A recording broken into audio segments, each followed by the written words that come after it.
Healing is balance. By far, the most common question I receive in CPTSD healing work is, how do you heal? And the key to healing is balance, because what happens with trauma is it causes us to develop imbalanced thinking. CPTSD survivors often don't just struggle with negative thoughts, they struggle with imbalanced thoughts. So sometimes the thoughts are just extreme, but usually they're extremely negative, right? So it can be distortions of reality, making it difficult to respond to life in a regulated, effective way, right? And so if you have extreme emotions, big emotions, and you feel like it's really difficult for me to control my emotions, well, big emotions come from big thoughts. Extreme emotions come from extreme thoughts. If we want to be able to control the way we feel, we have to learn to control the way we think, because all of our emotions stem from our perceptions. But what happens when we've gone through trauma is we develop imbalanced ways of thinking, because our mind, specifically our subconscious, is trying to find a way to keep us safe. So, imbalanced thinking is when thoughts are skewed towards extremes or heavily distorted by trauma. And then it makes our internal world feel unsafe, and the external world starts to feel threatening. As an example, if I'm not perfect, I'm a failure. This would be an example of imbalanced thinking, right? We get into perfectionism. Can you relate to being a perfectionist in some way, shape, or form? You might have had a parent who was like, if it's not clean to my standards, it's not clean at all. And there we see the imbalance, perfectionism being started early in life. Or you might think, if someone's angry at me, they must hate me. So if you kind of look at things that way, like, okay, if they're not talking to me, if they're angry at me, then they must hate me. That's again extreme thinking. That's imbalanced thinking. So when we go through trauma, because our brain is trying to figure out, how do I keep myself safe? How do I make sure that bad things don't happen again? It develops hypervigilance. And so hypervigilance is the brain always scanning for danger, which leans towards worst case scenarios. So you're scanning for the snakes in the grass. And what happens if you're always looking for snakes in the grass? If every day you're just down here looking for snakes in the grass, what happens? Well, for one, it's hard to see the beauty in front of you, and you can bump into things that are up high, like tree branches. But for two, you find snakes in the grass because you're constantly scanning for them, you're looking for them. So you start to see more of what you're concentrated on, what you're looking for in your environment. We also develop black and white thinking. Childhood environments don't allow for nuance. The childhood mind doesn't process nuance. So we develop in our childhood black and white thinking. I was either safe or I was dangerous or under danger. I was either loved or I was hated. That's black and white. So everything extreme. You'll notice that people still like to hold on to black and white thinking even when they're adults. So you'll notice they'll vilify people who have different political beliefs. They'll vilify people from a different country. They'll vilify their own neighbors. They like to say, that guy's wrong and he's a piece of trash and he's garbage and he's a terrible waste of a human being. Instead of just saying, I don't agree with that person's position, or I don't think what they did was good in my opinion. And so black and white thinking is to make sure that everything is very clearly and distinctly right or wrong, good, bad. It's actually a underdeveloped way of thinking. So we're going to talk about how to get past that. And then there's the lack of emotional validation that you might have had as a kid. If no one helped you as a survivor interpret your internal experiences, then now's the time. And that's what we're doing here. And yes, I do one-on-one sessions to help you reinterpret the experience so that you can process the pain, the trauma that you went through in a way that's beneficial to you. So now you can move through life and continue processing things in a way that's beneficial and not stuck in this stinking thinking, right? The thinking that's going to hold us back. Can you kind of see how thinking extreme and negative is holding you back from healing? We're going to talk about 10 examples of imbalanced thinking, and then we're going to help you to balance them. So we'll be able to hit a little bit of what all of us are really dealing with when it comes to balanced thinking. So if you're taking notes, this is example number one, all or nothing thinking. All or nothing thinking is I'm either amazing or I'm garbage. Or if this relationship isn't perfect, then I have to leave. All or nothing was the way that I approached my dream career as a kid. I wanted to be like an actor and a director. And I said, I'll either make it in show business or I'll just be a bum on the street. That was all or nothing thinking. You notice how it didn't allow for any in between? I didn't believe that I could be happy doing anything else.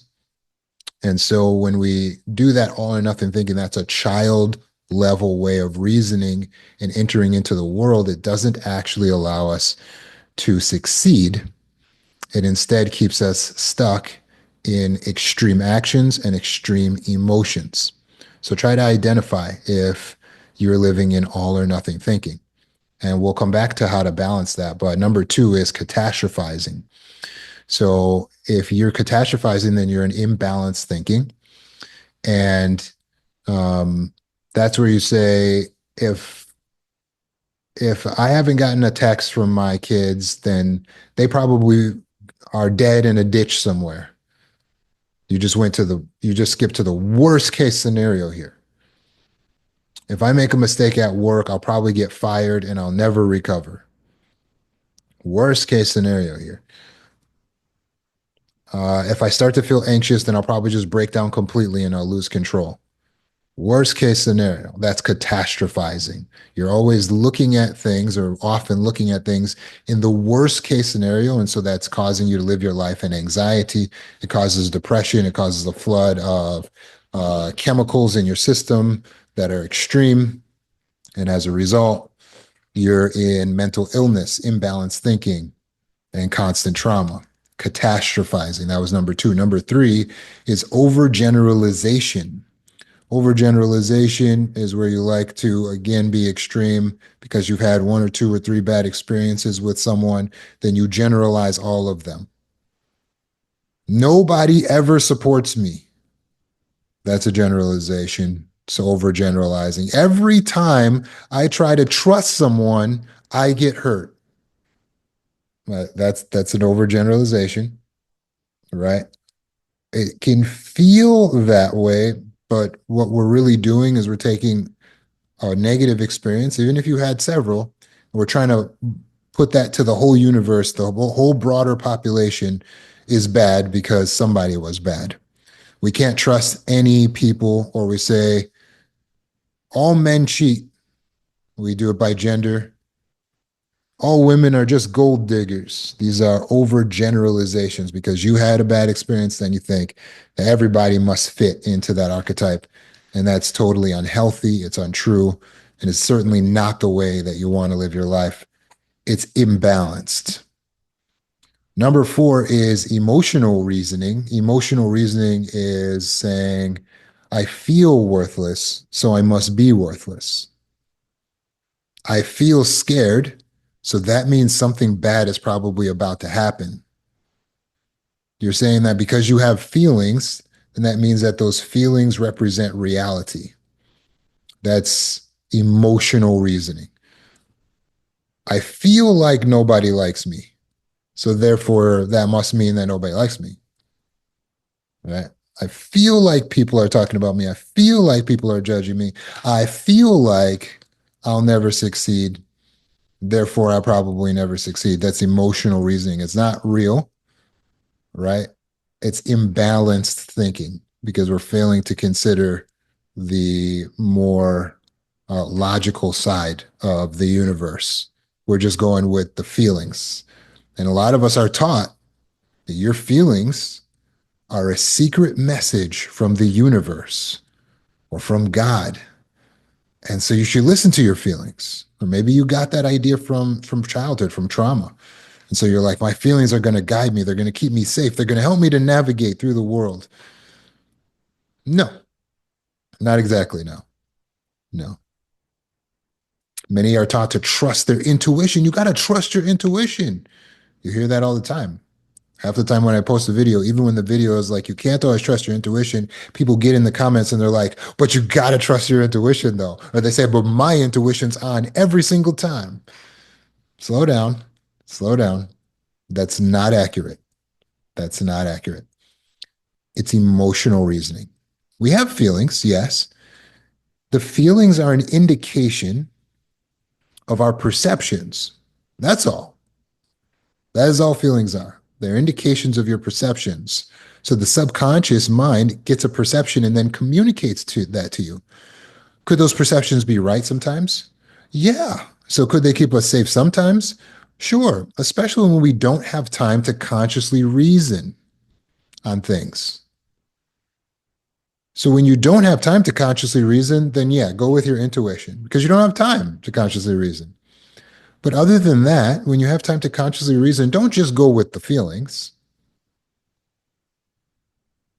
Take your time and reason on it so that you can bring in all the data, all the information. You can be analytical, critical in your thinking, and get a more accurate, more high quality way of processing your world or your experience instead of just going with, I feel this, so it must be true. That's emotional reasoning. Right along those lines, we have mind reading. People think they're Professor X or something from the X-Men, and they say, oh, that person didn't text me back, so they must be mad at me for whatever. Or we like to, when we get into fights with people, we go, you knew that I didn't want that. You knew. How do you know what they knew? How do you know? You know what I was thinking. You knew how I would feel. So I can read your mind, and your mind knew what my mind wanted. We do a lot of that.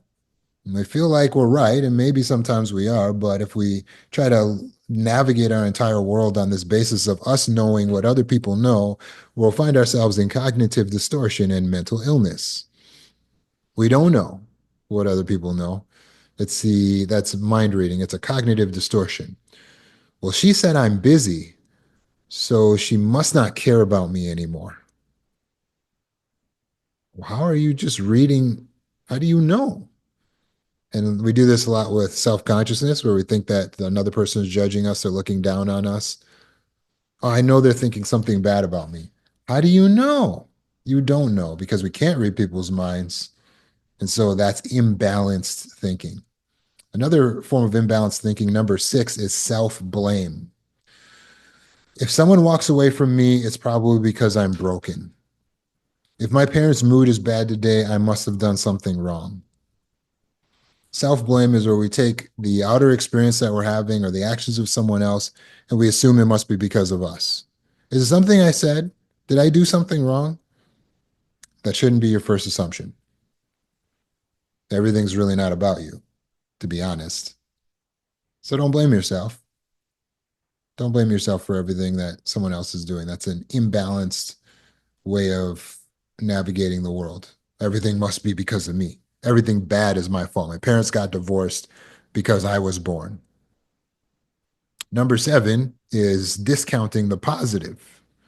Discounting the positive is where no matter what happens, you just play it down and discount the good and just like to focus on the bad. Like, hey, congratulations on getting that job. Oh, yeah, but I probably only got it because I know the manager. Why did you just take away your congratulations? Why did you just knock it down? Because you like to discount the positive. Yeah, they said I helped, but they're probably just being polite. They said you helped. They said thank you. We appreciate you. And you just discount it. Ah, they were probably just being polite. It's like you can't take a compliment. I did well this time, but it doesn't count because I messed up before. Huh? That's discounting the positive. It's imbalanced thinking. Number eight, example of imbalanced thinking, false responsibility or it's another form of personalization where we want to take on the responsibility of everything and everyone around us because we're the big hero, the white knight, the caretaker. My friend is upset, so I have to fix it. She relies on me. She doesn't have anyone else. If someone I care about is struggling, it's my job to save them. That's false responsibility, personalization. No, it's not about you. It's not your job. Hyper idealizing is number nine, where we hyper idealize others and then we devalue ourselves. Are you that type of person where you put other people up? They're so confident and amazing. I could never be like that. Now they're up here and you're down in the dirt. Why'd you do that? She's so beautiful. I'll never look like that. Everyone else has it figured out. I'm still broken. Everyone here is brilliant. I'm the only idiot in the room. It's not humility, it's self devaluation. Don't devalue yourself. That's extreme. It's an imbalanced way of thinking. And number 10 on our list is fear based future projection. This is where we go, I have the ability to read into the future. Well, maybe we're not saying that, but we say, well, if I open up, then they'll probably leave me. So I can't do that. If I try something new, I'll fail and humiliate myself. See how we're predicting the future? That's fear-based future projection. So if you miss some of these, okay. I'm going to go back down the list, but we're going to talk about how to actually balance them out because healing is all about balance. When you're imbalanced, you're going to have self-sabotage, avoidance, all of the avoidant attachment disorders. You're going to have chronic guilt, chronic shame, poor boundary setting, depression, all because of imbalanced thinking. But when you balance your thinking, you bring everything into harmony with the energy and the chemicals so that all of a sudden you feel better. And when you feel better, you act better. When you act better, you get a reaction that's better and you actually change your reality to a more balanced reality. So if you want to have balanced feelings, you got to have balanced thoughts. So you might be thinking, yeah, how do I get rid of these all or nothing thinking and generalization? I have them. How do I get rid of them?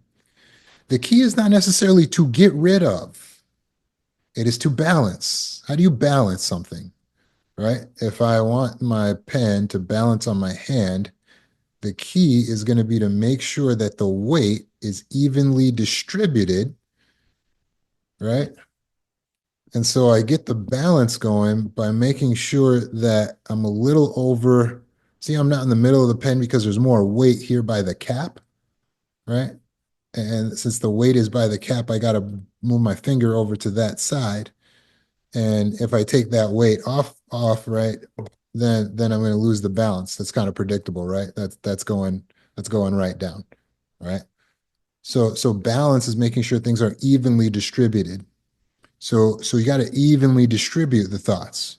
So what you're doing right now is you're putting all of the energy in the negative. That's what's creating the imbalance. That's every one of these 10 that we talked about was putting all the energy into the negative. What we just need to do is get some of the energy over into the positive. To give you an example, if you were to have to make a balanced meal for your family, and um, I say, "Oh, here you go. I got the meal already started," and I just put down a slab of chicken. Is that a balanced meal? Would you view that as a balanced meal for your family? Like just one piece of chicken on the plate. Is that a balanced meal? If you don't view that as a balanced meal, what would you add to that plate to make it a more balanced meal for your family? Because I got chicken on there, and I'm like, that's good, right? That's dinner. Just chicken. There's nothing else on the plate. What do you think you might add to the plate to make it more balanced. Some grain, some vegetables. That makes sense. Yeah, that makes sense. We put some rice, some beans. That makes sense. Yeah. Some veggies, some fruit, maybe some rice, some beans. Now we start adding in some other food groups, then that's balanced. But you notice we didn't need to get rid of the chicken. So it might sound surprising, but what I'm going to ask you to do is not to get rid of the negative thought, but to look at it as the piece of chicken and add more. What do we need to add? Well, let's go example by example because we had these 10. And number one was all or nothing thinking, right? So instead of all or nothing thinking, we need to add in some this is better than that thinking. Do you know what that is? This is better than that. Instead of it's got to be either I'm amazing or I'm garbage. We do this in our healing journey. We say, if I'm not healed yet, which I'm not because I made a mistake last night and I yelled at someone. So if I'm not healed yet, then that means I haven't made any progress. I'm just still the same and this isn't working and I need to give up. You see the imbalance, all or nothing. If I'm not healed yet, I need to give up. Okay, now bring in some this is better than that and put that on the plate. Are you doing better right now than you were? Yeah. See how that balances out the thinking? Healing is balance. It's going to change your chemicals. It's going to change your feeling. It's going to change your emotional state. Number two was catastrophizing. Catastrophizing thinking of the worst case scenario. So what's the opposite of that to balance it out, right? We got to evenly distribute the weight. So instead of just thinking of a worst case scenario, what should we think of? The best case scenario. That's right. That's right. The best case scenario. Start thinking, what is the best thing that could possibly happen? So when you have an extreme catastrophe thought, oh my gosh, we're probably going to die on this road trip, then ask yourself, what's the best thing that could possibly happen? We could make it to our destination just fine and have an amazing time and sit out in the sun and it'll be wonderful. And what happens to the chemicals? They balance out. Your hormones literally balance based on your thought. And as you think about the best case scenario, you get serotonin, oxytocin, dopamine into the system. Everything balances out, not as much cortisol. Bam. Keep this up. The doctor's going to be like, you're doing really well. I'm wondering how you balance your cortisol. I just been making some balanced meals. That's what you'll tell them. Just been bringing in some positive thinking, putting it on my plate. With overgeneralization, that's where you're thinking about things in terms of everybody must be this way, everything must be this way. Bring in the exception. Think of the exception. Ask yourself, okay, what's the exception? This is number three, by the way, if you're taking notes. So instead of nobody ever supports me, ask yourself, yeah, but was there an exception? Here's the thinking. There's always an exception. There's always an exception to every rule.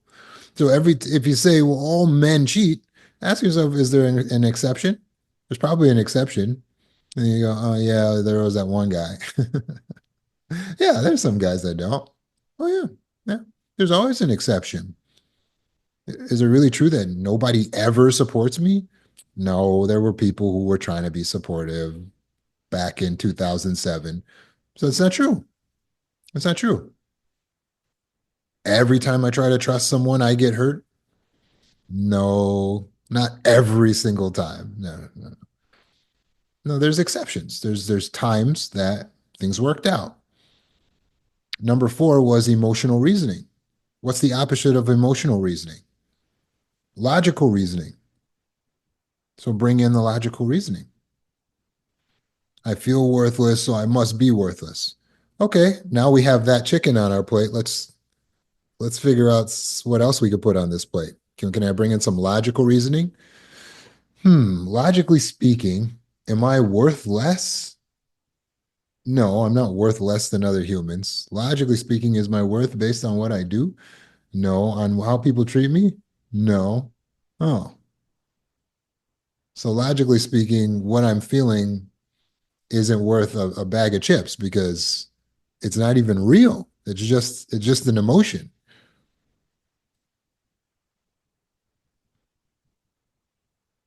So bring in your logical reasoning. Number five, mind reading. Instead of being negative, Professor X, let's bring in some positivity. Here's the thinking: assume the best. Let's just always assume the best. Why not? What do we have to lose? So if someone didn't text us, instead of mind reading it into a negative, they must be mad at me. Or if someone said they're busy, instead of mind reading and they must care not care about me, instead of walking into the room and giving yourself social anxiety by deciding everybody is probably thinking something bad about you, how about we just assume the best? And what would the best be? Since we're just making up stories, how about everybody in this room probably thinks I look great? Everybody in this room is probably worried about themselves. Everybody in this room probably is looking up to me. They probably respect me. They probably would love if I would reach out to them and talk to them and show them some interest. Yeah, I'm going to assume the best. I'm going to assume that if the person didn't text back, everything's fine and they'll get back to me later when they have a chance. I'm going to assume the best. I'm going to assume that if she said she's busy, then that's what she really meant. And I'm not going to assume that she thinks anything negative about me. I'm going to assume she still cares for me. I'm going to assume the best. Number six was self blame. Instead of blaming the self, how about a new mindset of never blaming, right? So when you do find yourself blaming yourself, okay, we got one food group on the plate. Can we bring in some other things to get a balanced meal here? Yeah, maybe it's all my fault and maybe I'm just broken and maybe I did something wrong, but maybe there's other factors to blame, like the fact that there's an abuser here, the fact that that person made some mistakes as well, the fact that I didn't know and wasn't prepared, the fact that the universe is just kind of crazy, topsy-turvy.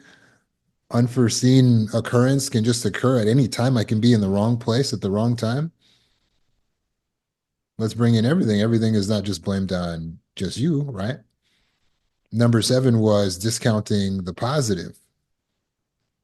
So why don't we do the opposite? Why don't we bring the opposite on so we can balance that out, which is to emphasize the positive. So you say to yourself, yeah, I helped, but they're probably just being polite.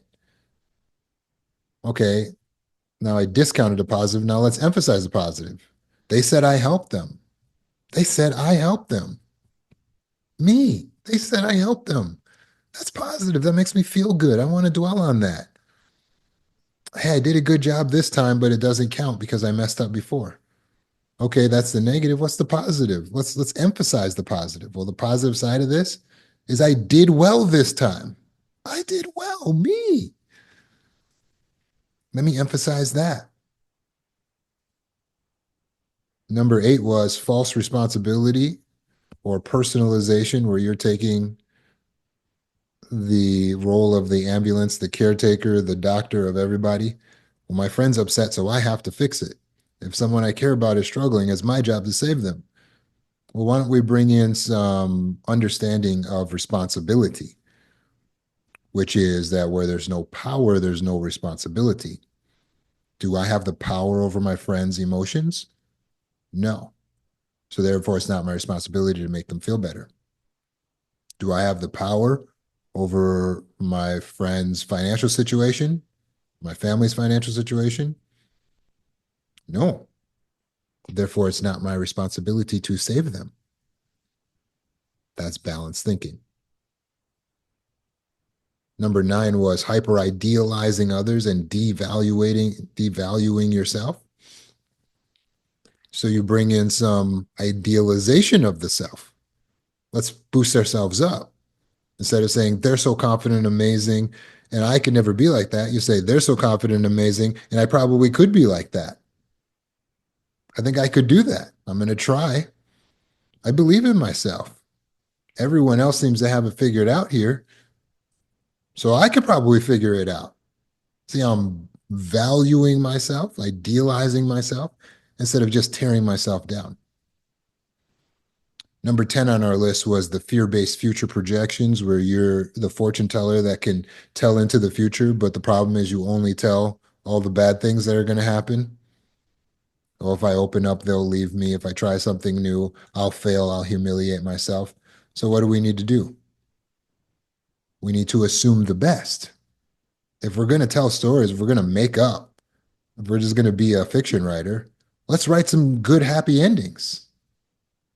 If I open up, maybe it could lead to a deeper connection. If I try something new, maybe it could lead to self improvement. So keep this principle in mind. Healing is balance. When we balance our thinking, we balance our chemicals, that balances our emotions, and then we're able to regulate. It's not that you need to never have the negative thought, because the negative thoughts are automatic. They're coming from our subconscious mind. It's just that as soon as you catch it, you got to say, hey, I need to get something else on this plate to balance it out. And that's when you bring in those more positive ways of thinking. It's not just thinking positively, it's thinking beneficially, truthfully, kindly, and balanced. If you'd like to learn more about these concepts and how to heal, you go to healingcourse.org